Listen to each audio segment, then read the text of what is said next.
handa nang makipagsabayan ang mas improved na koponan ng Water Defenders para sa Premier Volleyball League. Well, it's a new team, so the skill set, I think each position is well covered and they're quite competitive.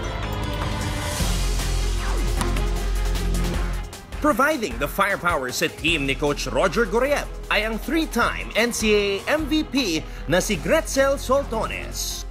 Sana makakuha namin yung goal namin ngayon as a team. Kahit makapasok man lang kami sa semifinals, yun lang muna for now.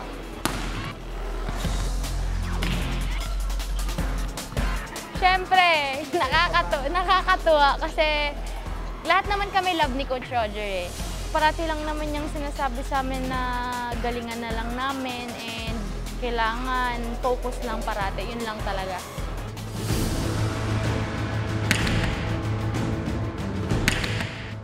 Tutulong din sa grupo ngayong season ang mga talents from National University. Isa na rito ang spiker turned setter na si Jasmine Obor.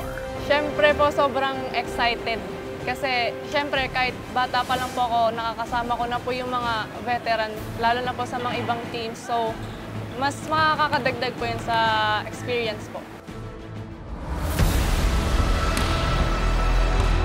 Sa pagsasama ng dalawang matinik na volleyball programs ng Baste at NU, siguradong hahataw at magpapakitang gilas ang Water Defenders para sa inaasam na kampyonato dito sa Reinforced Conference.